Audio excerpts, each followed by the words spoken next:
Hallelujah. हमें प्रभु की ब्यारी में भी जाना है और इसलिए ध्यान से नीति वचन 22वां इसका 14 पद हमने पढ़ चुके हैं। हम ध्यान देंगे। कल हम लोग पिछले रविवार हम सीख रहे थे मत्ती रचित सुसमाचार उसका 11वां अध्याय 29 पद से क्या सीखा था?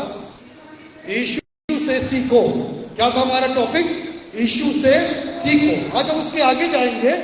यीशु मसीह कहते हैं मैं आत्मा में नम्र और दीन हूं। बोलो, यीशु ने क्या कहा? मैं आत्मा में नम्र और दीन हूं। हालेलुया। जब मैं 4-5 दिन पहले से प्रार्थना में था और ये वचन प्रभु ने मुझसे बातचीत करने लगा, यीशु ने कहा मैं आत्मा में नम्र और दीन हूं। और मैं जब इस पे अध्ययन कर रहा था और परमेश्वर ने कुछ वचनों को स्वयं मेरे आंखों के सामने लेकर आया और मैं आज आपके सामने रखने जा रहा हूं उन वचनों को। आज मैं 5 बातें, आप लोग लिख लेंगे, घर में जाके उन वचनों को पढ़ें और मनन करें। आज मैं 5 बातें आपके सामने बताने जा रहा हूं परमेश्वर के वचन से। 5 कैरेक्टर, 5 व्यक्ति जो राजा हैं, अधिकारी हैं, सेनापति हैं, पर इन 5 के जीवन में हम ये देखते हैं घमंड था, ठीक है ना, हठीलापन था, अकड़ थी ना। अक्सर हमारे जीवन में हम लोग क्यों हानि उठाते हैं, इसको मैं बताना चाहता हूं। हम मनुष्य हैं और शरीर में हैं और हम अपने आप जन्म से ही कुछ गुणों को लेकर पैदा हुए हैं।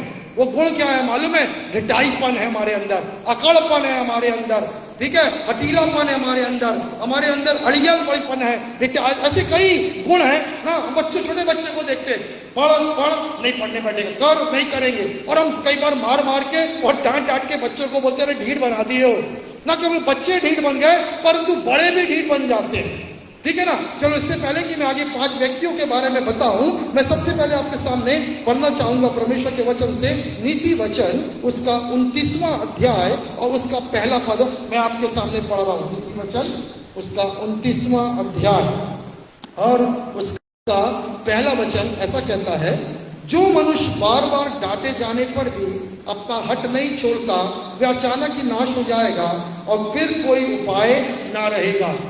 सुने ध्यान से सबने। चलो आपकी बाइबल में पढ़ो, क्या लिखा है 29 का 1। जो बार बार बोलने पर, डांटे जाने पर भी, समझाने पर भी हट करता है वो अचानक नाश हो जाएगा। फिर आगे एक और पढ़िए, और कोई उपाय भी नहीं है। बड़ा, जब मैं इस वचन को पढ़ा मैं हिल गया। मैं न केवल कलीसिया के लोगों के लिए, क्योंकि कई बार हम देखते हैं माता पिता बच्चों को समझाते एक दिन थक जाते हैं। बाइबल कहती है वो नाश हो जाएगा, फिर उपाय भी नहीं। बात ना करेंगे ना, बात वचन के समय बात नहीं, यहाँ ध्यान दीजिए, ठीक है। और फिर इसके बाद बाइबल कहती है प्रभु के वचन में, कई बार हम लोग पासवानों के जीवन में देखते हैं, पास्टर को बोला, पास्टर अपनी कलीसिया को सिखाता है, बार बार एक ही बात को बोलना पड़ता है, एक ही बात पे दोहराना पड़ता है। वो सुनते पर हट करते हैं। ये स्वभाव क्या है और इसका परिणाम क्या है, मैं बताना चाहता हूं। आज का जो हमारा टॉपिक है वो यह है नम्रता और दीनता का फल। पर साथ ही साथ वो व्यक्ति जो नम्र और दीन नहीं है और हठीला है, अकड़पन है, अड़ियल है, ढिठाई है, घमंड है, उसका प्रतिफल क्या आता है? मैं आपको सबसे पहले जिस व्यक्ति के बारे में बताना जा रहा हूं वो है आहाब, दुष्ट राजा आहाब। उसकी पत्नी का नाम है इजबेल। इजबेल के लिए हम दुआ भी करते ना, इजबेल की आत्मा, ये प्रभु के दासों का विरोध करने वाली आत्मा थी। आज ये टॉपिक मेरा इजबेल का नहीं है, पर आहाब राजा लिखा है, सब जानते, बाइबल कहती है अपनी पत्नी के सिखलाए जाने पर, अब उसकी पत्नी सिखाती थी और वो गलत गलत काम करता था, निर्दोषों का लहू बहाता था, मूर्ति पूजा करवाता था, जादू टोना करवाता था। उसकी पत्नी के कहने पर, उसके बाद इतनी बुद्धि नहीं थी, वो मूर्ख सा बन गया था। पर एक दिन क्या हुआ, उसके जीवन में परमेश्वर का वचन आया, बोला एलिया तू बहुत, एलिया के द्वारा वचन है, आहाब तू अब तू मरने वाला है, अब तो बंदोबस्त कर ले और तेरे परिवार में श्राप आएगा। ये सब बातें होने लगी। मेरे सामने पढ़े, निकाल के पढ़ेंगे पहला राजा 21 का 27 से पढ़ना, जल्दी, समय की कमी है इसलिए जल्दी खोलेंगे, अच्छे से पढ़ेंगे। पहला राजा 27 पद से, जिसको मिल जाए वो पढ़ सकते हैं। एलिया के वचन सुनकर आहाब ने अपने वस्त्र फाड़े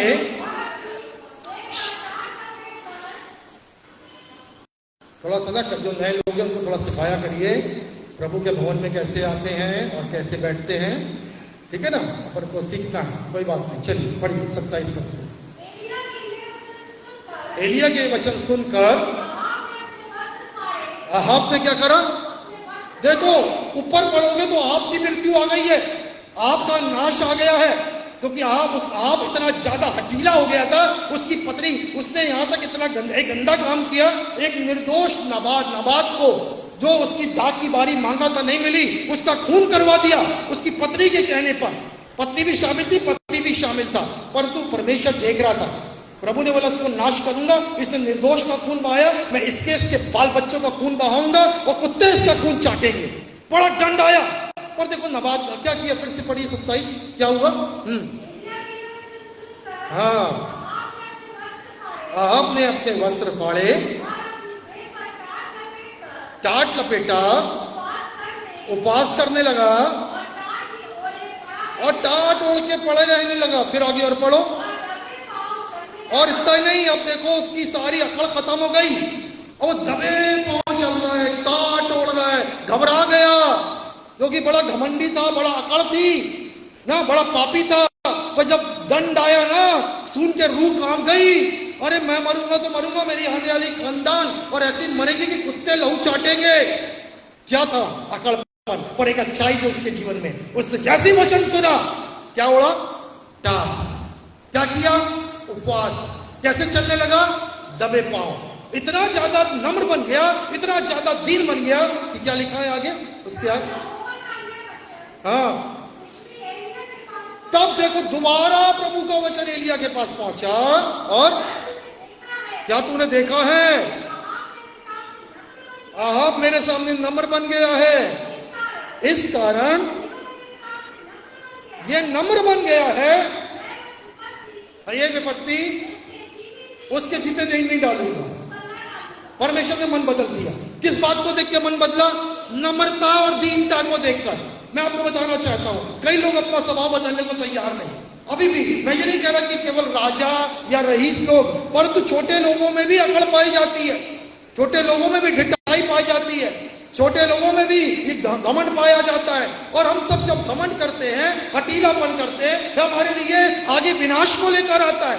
वचन में 29:1 में लिखा है, जब कोई समझा रहा है, कोई बोल रहा है, बार बार सिखला रहा है, बार बार डांट रहा है, उस पर अब धीरे से नहीं, अचानक से विपत्ति आएगी और आगे कोई उपाय नहीं रहेगा। इसलिए यीशु मसीह ने कहा, मुझसे सीखो, मैं आत्मा में नम्र और दीन हूं। हालेलुया। अपने आप जब वचन सुनते अपने आप के लिए दुआ भी करें, प्रभु मुझे नम्र और दीन बना आत्मा में। मेरे अंदर अभी भी अकड़ पाई जाती है, अभी भी कई बार लोग डांटते हैं, समझाते, पर मैं सुनता नहीं हूं। अभी मैं तो जो करना है मैं वही करता हूं, अपनी मनमानी चलता हूं। और याद रखिए, अचानक मौका नहीं मिलेगा, अचानक विनाश आएगा, वो उपाय भी नहीं रहेगा। कई बार हमारे पास समस्या आती है, उपाय मिल जाता है, यहाँ वहां उपाय ढूंढ लेते हैं, या डॉक्टर के पास चले गए, यहाँ पर हल ढूंढ लिए, यहाँ प्रार्थना कर लिए, पर बाइबल यहाँ कह रही है उपाय नहीं मिलेगा, प्रार्थना करने का समय नहीं मिलेगा। हालेलुया। डॉक्टर नहीं मिलेंगे, पैसा नहीं मिलेगा, क्योंकि आपने कई बार सुनने के बाद भी अपने आप को बदला नहीं। हालेलुया, जोर से हालेलुया। मैं आपको दो बातें बताता हूं, बड़े ध्यान से सुनना। जिसके जीवन में ये स्वभाव है ना, वो स्वयं अपने जीवन में काम मालूम है, वो दूसरों के काम को बिगाड़ते हैं और स्वयं अपने जीवन में भी अपना बिगाड़ लेकर आते हैं। ये स्वभाव किसका काम बिगाड़ते हैं? दूसरे का, और अपना भी। इसके बाद मैं आपको बताना चाहता हूं, उनके स्वयं के काम भी बिगड़ते हैं। उनके स्वयं के काम भी क्या होते हैं? क्यों बिगड़ रहे हैं? उनका अपना रवैया। उनको समझ में नहीं आ रहा ये मेरे साथ हो क्यों रहा है, ये हानि क्यों होती है, ये मेरा काम क्यों नहीं बनता है, मुझको ये सफलता क्यों नहीं मिल रही है, मेरे को आशीष क्यों नहीं मिल रही है। मैं कई बार दुआ भी करवाया, दुआ भी किया, फिर भी इस बात में क्यों नहीं मिल रही सफलता। अपने जीवन को बदलो। परमेश्वर घमंडियों का सामना करता है। ये ढिठाई, हठीलापन, अकड़ परमेश्वर पसंद नहीं करता। फिर इसके बाद दूसरी बात जो इसी में है, मैं बताना चाहता हूं परमेश्वर के वचन से, कि सबसे बड़ी बात, कुछ लोग जो इस स्वभाव को रखते हैं वो रिश्ते खराब करते हैं, अपने भी रिश्ते खराब करते हैं, दूसरों के रिश्ते भी खराब करते हैं, अपना भी रिश्ते खराब करते हैं। इनके अकड़ से, इनके घमंड से रिश्ते खराब हो जाते हैं। अब देखो दूसरे व्यक्ति के बारे में हम देखेंगे, पहला राजा उसका 13वां अध्याय और 6वां पद। इतने पढ़ देना बस, 13 का 6 बस पढ़ दो। यहाँ पर एक और व्यक्ति, सॉरी, पहला, चलो पहला राजा पढ़ दो, 13 का 6 पढ़ो जल्दी। हाँ हाँ, मेरे लिए प्रार्थना कर। या दूसरा व्यक्ति, उसका नाम है यारोबाम। इसको मैंने ऐसा कहा, यारोबाम की अकड़। घर जाके पढ़ना, सुनो। एक नबी आया और नबी आके भविष्यवाणी करने लगा। सुनो, याद है, मेरी तरफ देखो सब, घर में जाके पढ़ लेना, देख लो।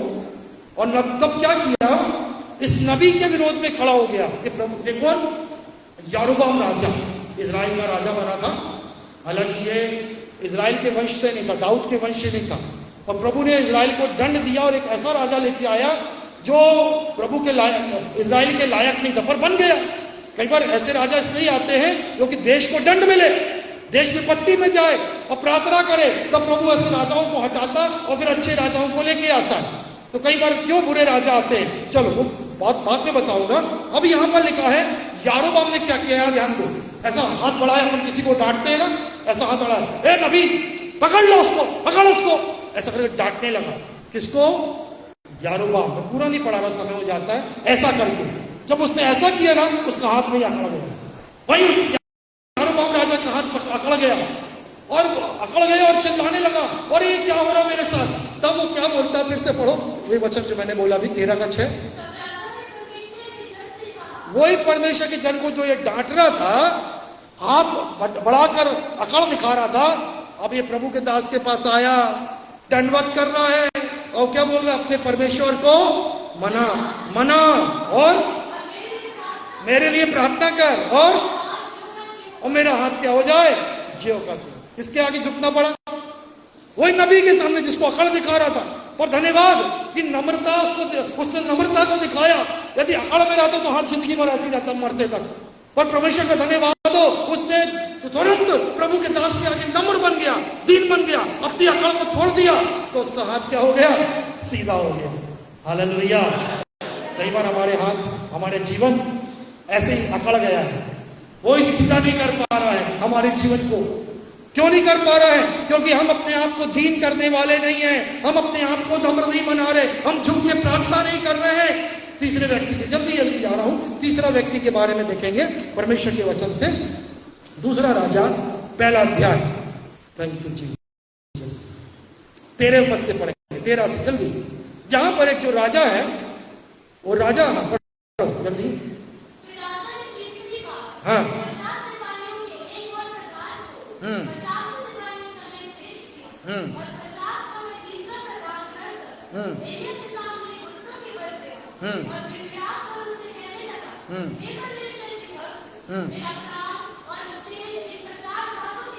हाँ 15 पद पढ़ो, 15। परमेश्वर के दूत ने कहा, उसके संग नीचे जा, उससे मत डर। अब देखो यहाँ बस रुकेंगे, अब घर जाके पढ़ना, यहाँ देखो मेरी तरफ। क्या हुआ, एक राजा था, उसका नाम था अज्जा। अज्जा ने क्या किया, एलिया ऊपर पहाड़ में था, प्रार्थना करता था। उसने क्या किया, एक प्रधान उसके संग 50 सैनिक को भेजा, जाओ एलिया को लेके आओ। उन लोग गए, बोले एलिया नीचे उतर, राजा बुला रहा है। एलिया प्रभु का दास था। एलिया ने बोला, यदि मैं प्रभु का दास हूं तो आकाश से आग गिरे और इनको भस्म कर दे। और पूरे 50 के 50 सेनापति क्या हो गए, नाश हो गए, आग गिरी और नाश। अब देखो दूसरे वाले को क्या करना चाहिए था, क्या करना चाहिए था बताओ। जब अपन सामने विपत्ति देख रहे हैं तो अपन बच के भागेंगे ना, अपने आप को नंबर बनाएंगे ना। पर हमारे अंदर कई बार ना समझी पाई जाती है, जानबूझ के हम अपने आप के लिए विनाश लेके आते हैं। हम देखते हैं सामने वाला भुगत रहा है, उस सामने वाले को दंड मिल रहा है, फिर भी हम वही गलती करते हैं जो गलती उसने किया है, अपने आप को सुधारते नहीं। और क्या किया, सुनो, दूसरा प्रधान आया 50 के संग, और 50 के संग आके बोलता, एलिया उतरा। उसके बाद प्रभु ने बोला, एलिया ने बोला, यदि मैं प्रभु का दास हूं तो आग उतरे और ये क्या हो जाए, 50 भी प्रधान के संग ना। फिर आग गिरी, प्रधान और वो 50 क्या हो गए, बोलो ना, नाश हो गए। अकल नहीं आई दूसरे वाले पर। तीसरे वाला बड़ा समझदार था। इसमें जो अभी लिखा है, तीसरा वाला आया और तीसरे वाले नीचे पड़ा, बेटा सिर्फ पहली वाली तक पढ़ना, 13 वाला। हाँ जाओ। हाँ तो हाँ देख सुनो, वो उसने अकड़ से बात नहीं किया, उसने ऑर्डर नहीं दिया, हालांकि वो सेनापति था, पर घुटने के बल गिरा और क्या बोला, और गिड़गिड़ाने लगा, ए एलिया, हाँ, हे परमेश्वर के दास, मेरा मेरा और इन 50 का प्राण बचा ले। हाँ आगे, हाँ वो 2 मर गए, 50-50 करके 100 मर गए, अब मेरे को मेरे इस 50 को बचा ले। तब मालूम आगे क्या लिखा, परमेश्वर के दूत ने बोला, ये नम्रता और दीनता होती है ना, परमेश्वर के दूत ने बोला जा और उसके संग जा, तेरा कोई हानि नहीं होने वाली, और राजा से मिलो, बताओ उसको कि तेरा क्या होने वाला है। तो कैसे हुआ, परमेश्वर के दूत ने 2 जन को मारने की आग जग गई, क्योंकि प्रभु के दूत ने ऑर्डर दिया। पर यहाँ तीसरे में प्रभु के दूत ने बोला, क्योंकि नम्र बन गया, दीन बन गया, गिड़गिड़ाने लगा। मैं बोलना क्या चाह रहा हूँ, आप पकड़िए इस वचन को। मैंने 2 व्यक्ति और तीसरा व्यक्ति के बारे में बता रहा हूँ। हम हो सकता है मसीह में आ गए, यीशु मसीह में आ गए हैं, और आप सोच के देखो, क्या आपके बड़े या माता पिता या पास्टर जब आपको 1 या 2 बार बोलते, आप उस आज्ञा को मानते हो, कि बार बार हम ढिठाई करते, बार बार उसी बात को सिखाना पड़ता है। यह हमारा स्वभाव हमारे लिए विनाश को लेके आता है। हालेलुया, क्या लेकर आता है, विनाश। परंतु प्रभु जीवन देने आया। प्रभु के वचन में लिखा कि सम्मान, नम्रता और यहोवा का भय मानने का फल ही धन सम्मान और जीवन। और तीनों चीज से कई लोग चूक रहे हैं, धन नहीं, सम्मान नहीं, जीवन नहीं। क्योंकि जीवन में क्या नहीं, नम्रता नहीं, प्रभु का डर नहीं, आज्ञाकारिता नहीं। धन सम्मान जीवन के लिए जीवन भर भागते हैं, तो कहीं से धन थोड़ा, कहीं सम्मान, कोई मेरा भी आदर कर दे, अरे मुझको भी जीवन मिल जाए। नहीं मिल रहा, क्यों नहीं मिल रहा है, क्योंकि हम नम्रता और प्रभु का भय मानना नहीं चाहते। चौथे व्यक्ति के बारे में जल्दी से, 2 राजा 5 का 11 पद से 11वां पद पढ़, बस 2 राजा 5 का 11। हाँ हाँ हाँ हाँ, और देखो यह सब जानते हैं, नामान एक कोढ़ी है, सेनापति है, परंतु उसको किसी ने बताया इजराइल में एक राजा, एक व्यक्ति है, नबी, वो प्रार्थना करता है तो लोग चंगाई पाते हैं। तो बड़ा धूमधाम से घोड़े और रथों में सोना चांदी जवाहरात लेकर उसके दरवाजे गया, पर तो उसने जैसा सोचा वैसा नहीं हुआ। एलीशा बाहर नहीं निकला, एलीशा बाहर नहीं निकला। उसने अपने सेवक को बोला, जा उसको बोलते यरदन नदी में क्या कर दे, 7 बार बोलो डुबकी लगा ले। तब तो क्या हुआ इसके अंदर, अकड़, मैं सेनापति हूँ, मैं कुछ हूँ, मैं घोड़ों रथों में आया हूँ, मेरा कोई सम्मान नहीं। मैंने सोचा था ये हाथ रखेगा मेरे ऊपर, मेरे कोड़ की जगह में हाथ लगा के दुआ करेगा और मैं चंगा हो जाऊंगा। वो गुस्से में लौट गया, सुनो ध्यान से, वो गुस्से में लौट गया। पर आगे पढ़ो, 13-14 पढ़ो जल्दी। उसके सेवकों ने पास आकर कहा, हे हमारे पिता, हाँ हाँ, बस घर जाके पढ़ना, ऐसा लिखा है। कोई बड़ा काम बोलता तो तू जल्दी करता, पर भविष्यवक्ता ने तेरे को एक ही बात तो बोली है। अब उसके अंदर घमंड, अरे मेरे नदी, मेरे नगर में भी तो वो नदियां हैं ना, ये यरदन नदी में क्यों बोल रहा। बहुत सी अकड़ थी इसके अंदर, बहुत सी। कई बार होते ना हमारे मन में, बोलता पास्टर ने ऐसा क्यों बोला, अरे मेरे माँ बाप ऐसा बोलते मैं नहीं सुनूंगा, मेरे मास्टर ऐसा बोलता, अरे मैं तो नहीं सुनने वाला इस पड़ोसी की, मेरी जो मन में आएगा मैं वो करूंगा ना, मैंने जैसा सोचा वैसा होना चाहिए। ये स्वभाव नामान का है। अब मालूम आपको, नामान जीवन भर कोढ़ी रहता यदि उसके सेवक नहीं समझाते। धन्यवाद ऐसे सेवकों का, हालेलुया, धन्यवाद। आपके इर्द गिर्द ऐसे समझाइश वाले लोग होना चाहिए जो आपको नम्र बनाए, ना कि और अकड़ में लेके जाए, हटीलापन में लेके जाए। Praise the Lord. कई बार हम चढ़ा देते हैं, अरे ठीक है यार, तो झुकना मत, बिल्कुल, अरे तू अपनी बात में कहने रहना, मरता तो मर जा, सीधा तान के रहना। मार डालते ऐसे दोस्त, मार डालते ऐसे दोस्त, हालेलुया। पर धन्य जो नंबर बनाने वाले हमारे लोग, प्रेज द लॉर्ड, हालेलुया। बोला कुछ बड़ी बात तो नहीं बोला, मान लेना आज्ञा। सोचा, क्या ध्यान से सोचा, थोड़ा सा अपने आप को छोटा बनाया, नम्र बनाया, मन मार के ओ गया यरदन नदी में, एक डुबकी, कुछ नहीं हुआ, 2, 3, 4, 5, 6 साल लगाया, पूरी देह क्या हो गई, एक छोटे बच्चे के समान नई स्किन आ गई। हालेलुया, ओ हालेलुया, लौटा धन्यवाद करते हुए। अब एलीशा अब आया मिलने। Praise the Lord. एलीशा ने बोला अपना उपहार अपने पास रख। फिर वहां से मालूम है आपको, नामान का उद्धार हो गया। नामान ने जीवित परमेश्वर को पहचान लिया। बोला मेरा राजा कहीं जाएगा मंदिर अंदर, मैं दूर खड़ा रहूंगा, कुछ हाथ लगाना लगेगा, मुझे अपने दास को क्षमा करना। पर उस दिन से नामान ने किसको जान लिया? सच्चे परमेश्वर को। उसको न केवल शरीर की चंगाई मिली, उसको मन और आत्मा की चंगाई मिली। हालेलुया। कई बार हमारा अकड़ हमारे उद्धार को रोक के रखा है, हमारी चंगाई को रोक के रखा है, हमारे बंधन को बंधन में बांध के रखा है। पर आप यदि नम्र और दीन बनाओगे, यीशु मसीह से सीखो कैसे उसने अपने आप को नम्र और दीन बना, हमारी चंगाई आ जाएगी। हालेलुया, हमारा छुटकारा आ जाएगा, हमारा उद्धार, हमारे बिगड़े काम बना दिए जाएंगे। इसलिए जब कोई आपको बोलता है, वचन आपसे बातचीत करता है, उसको करने की आदत डालें। आखिरी बात देख के दुआ करेंगे। दूसरा इतिहास 26 का 16, जल्दी। दूसरा इतिहास 26, यहाँ पांचवा व्यक्ति है उज्जिया। इसका घमंड देखिए, इसके बारे में लिखा है 9वें अध्याय में यशाया में, जिस वर्ष उज्जिया राजा मरा, इतना ज्यादा अकड़ वाला राजा था, इसके मरने पर यशाया को दर्शन मिला। इसने अपना टेरर बैठा के रखा था पूरे देश पे। लिखा जिस वर्ष उज्जिया राजा मरा। हाँ चलो ये पढ़ो बेटा। वह सामर्थी हो गया उज्जिया, उसका हृदय घमंडी हो गया और अपने परमेश्वर बिगड़ गया। बहुत ज्यादा पैसा आ गया ना, सुनो यहाँ पर पहले थोड़ा सा पढ़ लेते हैं। ज्यादा पैसा आ गया, कुछ प्रभु इस्तेमाल करने लगा, अरे एकदम जमीन से उठ गए, ठीक है ना, ऊंचाई पे चले गए, फिर किसी को कुछ समझते नहीं है, किसी की सुनते नहीं है। ऐसे ही हुआ किसके साथ? उज्जिया राजा के साथ। परमेश्वर की सुना नहीं। अब क्या करा? गलती आप पढ़ो बेटा। हाँ तब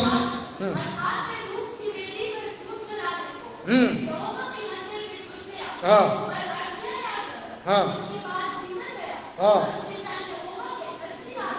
हाँ, यहाँ देखो, यहाँ देखो, मेरी तरफ देखिए। जैसे ये वेदी बनी ना, ये वेदी बनी ऐसा, इस वेदी पर केवल याजक, पास्टर लोग, इसके अलावा हर कोई आने का अधिकार होता। उस जमाने में, आज तो अपन सब कर सकते हैं, प्रभु की ओर से ठहराए हुए दास होते हैं। तो क्या किया? ना केवल बाहरी आंगन में अंदर घुसाया, पवित्र स्थान में आगे बढ़ रहा है, और क्या बोलता है? मैं जाकर क्या करूंगा? वेदी पर बलिदान चढ़ाऊंगा, होम बलि चढ़ाऊंगा। पीछे से याजक लोग आ रहे, ए राजा रुक जा, ए राजा रुक जा। उनको क्या करता? चुप रहा, मैं राजा हूं। अकड़ दिखा रहा है, झुंझलाने लगा उनके ऊपर। राजा भी ये सब डरते हैं, पर याजकों ने फिर भी मना किया। अचानक क्या हुआ सुनो, राजा कसम मुंह देख रहे थे, राजा झुंझला रहा था। अचानक से इतना भाग सफेद हो गया और ऐसा तोड़ फूट गया। वो बढ़ने लगा। उस याजकों ने क्या किया? हाथ पकड़ा और हाथ पकड़कर घसीट के राजा को बाहर लेके गए। याजक बोला मर जाएगा। और बाइबल कहती है अपने मृत्यु तक ये उज्जिया क्या रहा? ओढ़ी रहा। क्यों ऐसा हुआ? हठीलापन। भैया राजा हो, राजा की गद्दी पे बैठो। ये काम केवल प्रभु के दासों का है, प्रभु के दासों को करने दो। हालेलुया। अपने आप बाइबल में लिखा है, जिस स्तर तक आप पहुंचे हो, उस स्तर तक ना, उससे बढ़ के अपने आप को मत समझो। 4 पढ़ाई करके अपने आप को बहुत ऊंचा समझते, थोड़ा पैसा कमा लेते, दूसरों को छोटा समझते ना। ये किसी की सुनना हम तैयारी नहीं, बोलते रहो, हमारा काम तो है, हमारे मन में जो आएगा हम करेंगे। यदि आज ऐसे लोग बैठे हैं, ऐसा स्वभाव है, याद रखिए विनाश जल्दी आएगा। मैं डराना नहीं चाह रहा, और आगे उपाय भी नहीं है। इसलिए आज पश्चाताप करें और इन 5 व्यक्तियों को देखें। ये 5 व्यक्ति बच गए मरने से। क्यों? क्योंकि उन्होंने समय रहते अपने आप को नम्र बनाया, दीन बनाया, गिड़गिड़ा के प्रार्थना किया। इसलिए ही प्रभु यीशु मसीह ने कहा, क्या बोला प्रभु? मुझसे सीखो, मैं आत्मा में नम्र और दीन। एक अंतिम वचन पढ़ लो, यशाया 57 का 15, 57:50, जल्दी। बड़ा जन भी पढ़ सकता है, केवल एक ही बच्ची पढ़ती रहती है। और लोग भी बाइबल खोला करिए।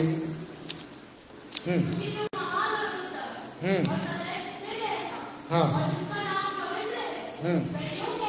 हाँ, देखो क्या कह रहा है? मैं ऊंचे पर पवित्र स्थान में वास करता हूँ। देखो मैं ऊंचे पर हूं, पवित्र स्थान, परंतु उसके संग भी रहता हूं जो आत्मा में नम्र और दीन है। हाँ, पूरा जीवित करूं, हर्षित करूं। याद आ जाइए, यदि आज अकेलापन है, अभी भी अकड़ है, अभी भी ढिठाई है, अभी भी अपने पास्टर की बात नहीं मानते हैं, यहां से बोले गए, वे प्रचार किए गए वचनों को सुनकर आप उस पर चलते नहीं हैं, प्रभु नहीं है, माफ करना, प्रभु नहीं है आपके साथ। और वचन को सुनकर आप अपने मन को नम्र बनाते हैं, अपने आप को दीन बनाते हैं, आप बोलते नहीं मैं आज्ञा में चलूंगा, जो सिखाया गया है वचन में वैसा करूंगा, प्रभु उसके संग है। हालेलुया। कई बार हम बोल रहे हैं प्रभु क्यों नहीं है मेरे संग, क्यों मेरी प्रार्थना, कहां से रहेगा? प्रभु वचन से कभी बदलता नहीं है। हालेलुया। बार बार वही बात बोली जाती, नहीं करना है, नहीं सुधरना है, ढिठाई, अकड़पन, प्रभु इससे घृणा करता है। ऐसे लोगों के ऊपर नाश आया है, पर धन्यवाद उन्होंने समय पर अपने आप को नम्र बनाया और नाश होने से बच गए। Praise the Lord. आज प्रभु की ओर अपने हाथ उठाए, मेरे संग सब लोग सामने से नीचे तक एक मन होकर दुआ करें। बोले प्रभु यीशु, मैंने तेरे वचन सुने हैं, हठीलापन, अकड़, ढिठाई, ये मेरे जीवन के लिए विनाश को लाता है। मैं आपसे सीखना चाहता हूं, क्योंकि यीशु आपने कहा मैं आत्मा में नम्र और दीन हूं। आपके वचन में लिखा है नम्रता और यहोवा के भय मानने का प्रतिफल धन है, सम्मान है, जीवन है। अनुग्रह कर मैं नम्रता को अपनाऊं। आज इन पांचों व्यक्तियों के जीवन से सीख सकूं, इन्होंने अपने प्राण कैसे बचाए, इनके प्राण कैसे बचे। मैं भी बचना चाहता हूं, जीवन चाहता हूं, अपनी आपकी उपस्थिति अपने जीवन में चाहता हूं। मेरे जीवन में काम कर, मैं प्रायश्चित करता, पश्चाताप करता अपने ढिठाई के पाप के लिए, हठीलेपन के पाप के लिए, घमंड के पाप के लिए, अनाज्ञाकारिता के पाप के लिए, और नम्रता और दीनता मांगता हूं। तेरा आत्मा मुझमें काम करे, मेरी प्रार्थना को सुन ले। मैं गिड़गिड़ाता, मैं झुककर, टूटकर प्रार्थना करता कि मेरा प्राण नाश ना हो, मेरे काम ना बिगड़े, पर तेरा अनुग्रह मुझ पर हो। मेरी प्रार्थना को सुन, यीशु मसीह के नाम से, आमीन। हालेलुया।